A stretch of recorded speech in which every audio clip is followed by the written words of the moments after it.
ஒரு காலத்தில் நெடுந்தூர பயணத்துக்கு உற்ற உணவாக வழிச்சோராக இருந்தது புளியோதரை. அந்த புளியோதரைக்கான புளிக்காய்ச்சலை பாரம்பரிய முறைப்படி செய்கிறதுல 50 வருடங்கள் அனுபவம் கொண்டவங்க தான் மதுரையை சேர்ந்த புளியோதரை பாட்டி திருமதி ஆண்டாள் பாண்டுரங்கன். புளிக்காய்ச்சலை பாரம்பரிய முறைப்படி கிட்டத்தட்ட 7 நாட்கள் சுண்ட விட்டு செஞ்சு அதை அளமு புளிக்காய்ச்சல்ங்கிற பேர்லையும் கூடவே அளமு பெருங்காயமும் விற்பனை செய்கிறாரு புளியோதரை பாட்டியின் மகன் திரு கணேஷ்குமார். இதில் ரொம்பவே சுவாரஸ்யமான விஷயம், எழுத்தாளர் திரு சுஜாதா அவர்களோட புளியோதரை புராணத்தில் சொன்ன மாதிரி இந்த புளியோதரை பாட்டி தன்னோட சிறு வயசில் புளியோதரையை கூடையில் கட்டி தலையில் வச்சு சுமந்து குடும்பத்தோட நெடுந்தூரம் பயணம் போனதை சொல்லி அந்த காலத்தில் புளியோதரை எவ்வளவு முக்கியமான உணவாக இருந்துச்சுன்னு தன்னோட அனுபவத்தை ரொம்ப சுவாரஸ்யமாக சொல்கிறாங்க. இந்த புளியோதரைங்கிறது அந்த காலத்துலலாம் இப்போ சரி நமக்கு எல்லாமே வண்டி வாகனங்கள் எல்லாம் நமக்கு கிடைக்குது, எல்லா இடத்துக்கும் நம்ம பாட்டு ஈஸியாக போக வர இருக்கலாம். என்னன்னாலும் இருந்த இடத்துலையே சாப்பாடுக்கு என்னென்ன வீட்டுக்கு தேவையோ எல்லாம் ஃபோன் பண்ணால் வீடு கிடைச்சிருது நமக்கு. ஆனால் அப்போயெல்லாம் எப்படின்னா வீட்டில் இருந்து சமைச்சு சாப்பிட்டா மட்டுமே தான் குடும்பம் பிள்ளைகளுக்கு எதுவுமே பண்ண முடியும். இப்போ ஒரு வெளியே இடத்துக்கு போகிறோம் வரோம் அப்படின்னா சரி, இப்போ நம்ம எங்கே போய்ட்டு இறங்கின உடனே ஹோட்டலில் போய் நின்று சாப்பிட்டுட்டு போய்கிட்டே இருப்போம். அப்போ அப்படியெல்லாம் பண்ண முடியாது.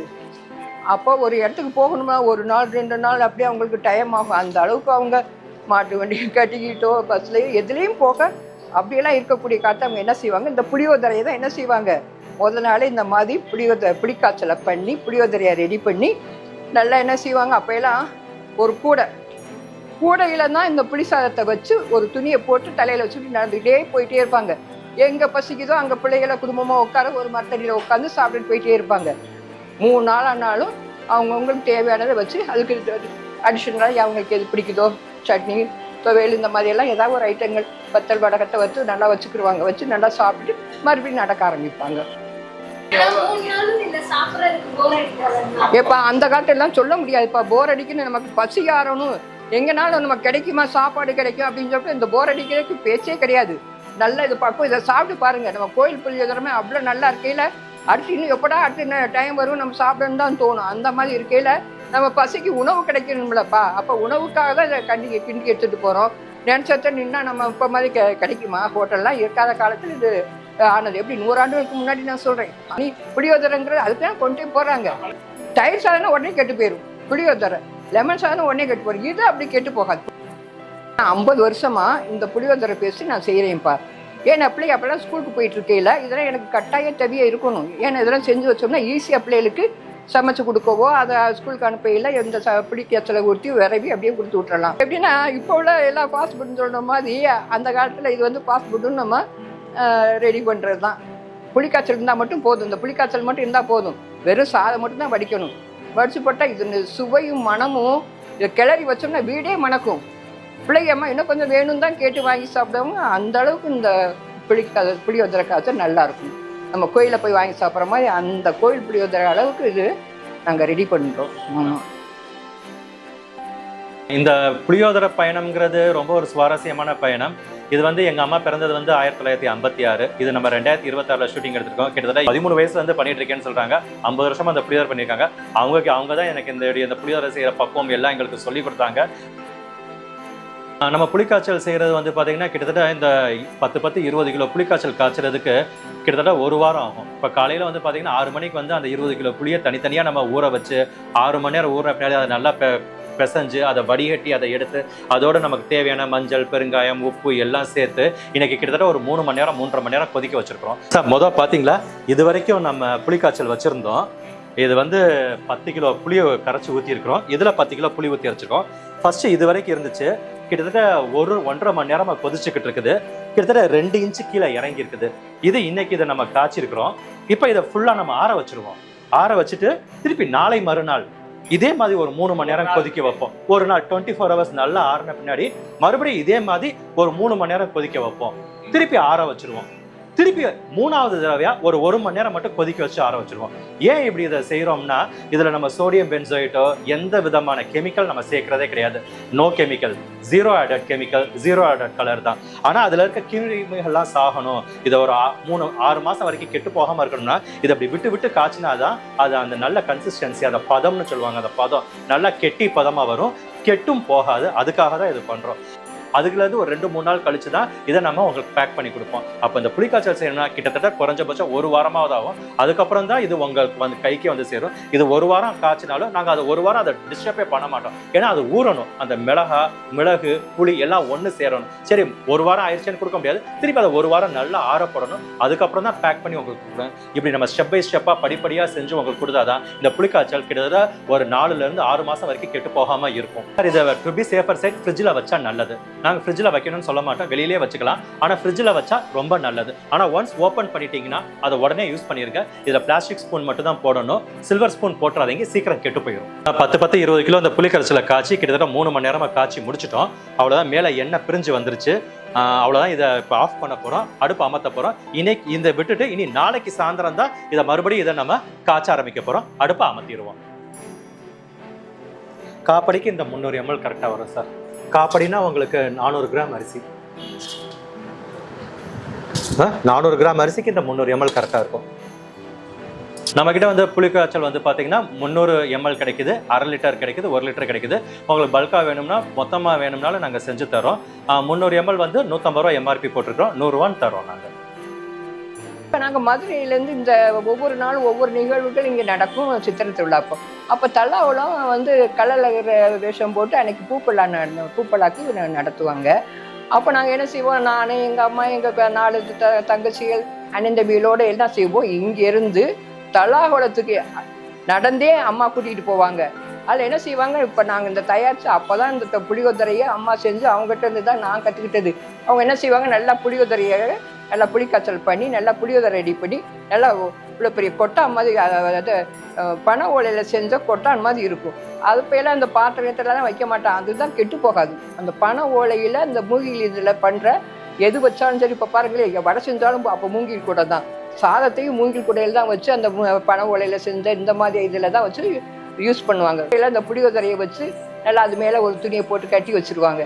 கட்டி ஒரு துணியை வச்சு சுருமாடு போய் தலையில் வச்சு அந்த கூடை இங்கேருந்து சுமந்து நடக்கிறதே பெரிய விஷயம். அது அந்த புளியோதரை இந்த புளிக்காய்ச்சலில் செஞ்சதை வச்சு தலையில் வச்சு சுற்றி சுமந்துக்கிட்டு இங்கேருந்து நடந்தே ஜாலியாக நைட் 4 மணிக்கு கிளம்புவோம்.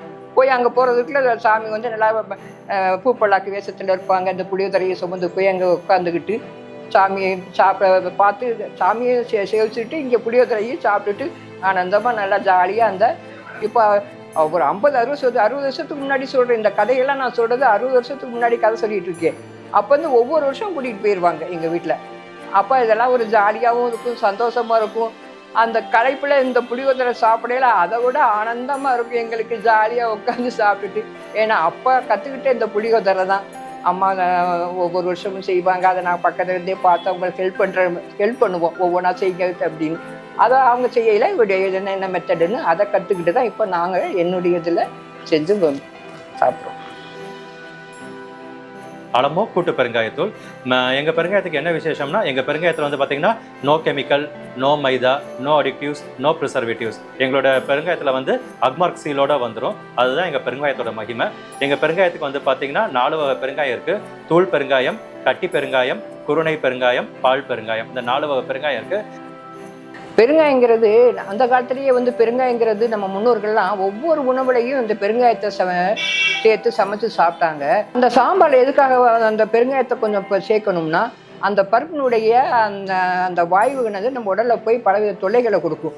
அப்போ அந்த சாம்பார் வந்து ஜீரணமாகாமல் நம்ம பலவிதமான வழிகளை அது எதை கொடுக்குறனால கட்டாயம் அதுலேருந்து பெருங்காயம் சேர்க்கணும். சட்னியில் அது போல தான் பொரியலையெல்லாம் போடுவோம். அப்போ இப்போ ஒவ்வொரு உணவுலையும் நம்ம எதுக்காக அந்த காலத்துலலாம் பெருங்காயம் சேர்த்தாங்க, சின்ன குளராகையில் அது வாயுவாக மாறும். அந்த வாயு என்னாகும், கீழே கூடி போகும். கீழே கூடி அந்த வாயு வரையில் எல்லாரும் மூட்டு வலிங்கிறாங்க. அந்த ஜீரணம் ஆகாத அந்த வயிற்று அந்த அஜீரண கோளாறுனால நம்ம சாப்பிட்ட உணவுகள் என்னாகும், வாயுவை கொண்டு வரல அது மேலே கூடி போயில காட்டில் வந்து வலிங்கிறோம். அப்போ நம்ம என்ன செய்யறோம், ஒன்று டாக்டர்கிட்ட போகிறோம், மூட்டு வலின்னு போகிறோம், காட்டில் வந்து வலின்னு சொல்லிட்டு போகிறோம். அப்போயெல்லாம் யாருக்குமே மூட்டு வலி இருந்துச்சா, காட்டில் வலி இருந்துச்சா, ஒன்றுமே கிடையாது. இந்த தூள் பெருங்காயம் வந்து பார்த்தீங்கன்னா எல்லாம் சமைச்சு முடிச்சுட்டு கடுகு உளுந்து கடலை பருப்புலாம் போட்டுட்டு அடுப்பு ஆஃப் பண்ணிட்டு இந்த பெருங்காயத்தை கொஞ்சமாக போட்டுட்டு நீங்கள் சாம்பார் ரசம் எது வச்சாலும் ரொம்ப நல்லா இருக்கும். இந்த கட்டி பெருங்காயம் வந்து பார்த்தீங்கன்னா இட்லி பொடி, ரசப்பொடி, சாம்பார் பொடி, இப்போ நம்ம செஞ்சுட்டு இருக்க புளியோதரை, வத்த குழம்பு இதுக்கெல்லாம் ரொம்ப நல்லா இருக்கும். குருண பெருங்காயங்கிறது அதையே 1-2 நுணுக்கி வச்சிருப்போம். அது எதுக்கு நல்லா இருக்குன்னா கூட்டு, பொரியல், அவியல், கடையல், மசியல், துவையல், ரசம், மோர் குழம்பு இதுக்கெல்லாம் நல்லா இருக்கும். இந்த குருண பெருங்காயத்தை நம்ம முதவே தாளிச்சிடணும். தாளிச்சுட்டு தான் இந்த கூட்டு, பொரியல், அவியல், கடையல், மசியெல்லாம் செய்யணும். அப்படின்னா தான் அது எல்லாம் ஒன்றா சேர்ந்து உங்களுக்கு சமையல் நல்லா ருசியாக மனமாக இருக்கும், ஆரோக்கியமாக இருக்கும். கடைசி பால் பெருங்காயம். பால் பெருங்காயம் எதுக்குன்னா தீபாவளி லேகியம், பூண்டு லேகியம், பிரசவ லேகியம் செய்ய நல்லா இருக்கும். இதுதான் 4 வகை பெருங்காயம். 4 வகை பெருங்காயத்தோடைய உங்களுக்கு நன்மைகளை சொல்லிட்டேன். இதில் சாப்பிட்றதுனால நமக்கு நன்மைகள் என்னன்னா இந்த அஜீரண கோளாறு, வாயு தொல்லையெல்லாம் எதுவும் இருக்காது. நல்ல இயற்கையான மனமூட்டி, இயற்கையான ருசியை இது அதிகரித்து தரும். அதுதான் நம்ம மற்ற பெருங்காயத்துக்கு நம்ம பெருங்காயத்துக்கு இருக்கிற வித்தியாசம். இதில் எந்த விதமான கலப்படம் இருக்கவே இருக்காது. இப்போ நம்ம பார்த்த 4 வகை பெருங்காயமும் புளிக்காய்ச்சல். இதை தவிர நம்ம கருவேப்பிலையில பெருங்காயம் மட்டும் வச்சு இட்லி பொடி பண்றோம். குழந்தைகளுக்கு ரொம்ப நல்லது. இது எது தேவைப்பட்டாலும் எங்களுக்கு நீங்க கால் பண்ணலாம். எங்களோட நம்பர் வந்து 9677779456. அதுதான் எங்களோட நம்பர். அதுக்கு நீங்க கால் பண்ணலாம், வாட்ஸ்அப் பண்ணலாம், எதுனால நாங்க உங்களுக்கு செஞ்சு தரோம். இந்த கருவேப்பிலை இட்லி பொடிங்கிறது வெறும் கருவேப்பிலையும் பெருங்காயம் உளுந்து மட்டும் வச்சு செய்யறது. ஏன்னா நார்மலா இப்போ கருவேப்பிலை கொடுத்தா எல்லாம் தூக்கி கீழே போட்டுறாங்க. அதனால கருவேப்பிலையை காய வச்சு பொடி செஞ்சு வச்சிருக்கோம். இது இட்லி, தோசை, ஆப்பம் எதுக்கு வேணா வச்சு சாப்பிடலாம். ரொம்ப நல்லா இருக்கும். தேவைப்பட்டா நீங்க இந்த நம்பருக்கு கால் பண்ணுங்க, மெசேஜ் பண்ணுங்க. நாங்க கொரியர் மூலமா உங்களுக்கு 2 அல்லது 3 நாட்களுக்குள்ள உங்க வீட்டுக்கே நாங்க அனுப்பி வச்சிருவோம். கொரியர் சார்ஜ் அந்த ஊருக்கு தகுந்தாப்புல கொஞ்சம் மாறுதல் இருக்கும் கண்டிப்பாக. நம்மளுடைய இன்னொரு ப்ராடக்ட் வந்து பார்த்தீங்கன்னா புதுசாக ஒரு ப்ராடக்ட் ஆரம்பிச்சிருக்கிறோம். இது வந்து கல்யாண முருங்கை, அப்புறம் முருங்கை, தூதுவளை இதெல்லாம் போட்டு ஒரு ப்ராடக்ட் மாதிரி போட்டிருக்கோம். இது ஒன்றும் இல்லை, இதை நம்ம சும்மா தண்ணி சப்பாத்தி மாவு மாதிரி பிசைஞ்சு சின்னதாக திரட்டி எண்ணெயில் போட்டு சாப்பிடலாம். ரொம்ப நல்லாயிருக்கும். இது வந்து உடம்புக்கு ரொம்ப நல்லது. அது புதுசாக இப்போ தான் ஆரம்பிச்சிருக்கோம். அது வேணும்னாலும் நீங்கள் வாங்கிக்கலாம். இதே மாதிரி நம்ம பெருங்காயம் வந்து நீங்கள் நேரடியாக வாங்கணும்னு நினச்சிங்கன்னா நம்ம மதுரையில் காந்தி மியூசியத்தில் வந்து ஒவ்வொரு மாதமும் முதல் சனிக்கிழமை மற்றும் 2வது சனிக்கிழமை நாங்கள் சந்தையில் போடுறோம். தாராளமாக அங்கே வந்து நீங்கள் எங்கள்கிட்ட நேரடியாக பார்த்து நீங்கள் உங்களுக்கு தேவைப்பட்ட பொருளை வாங்கிக்கலாம்.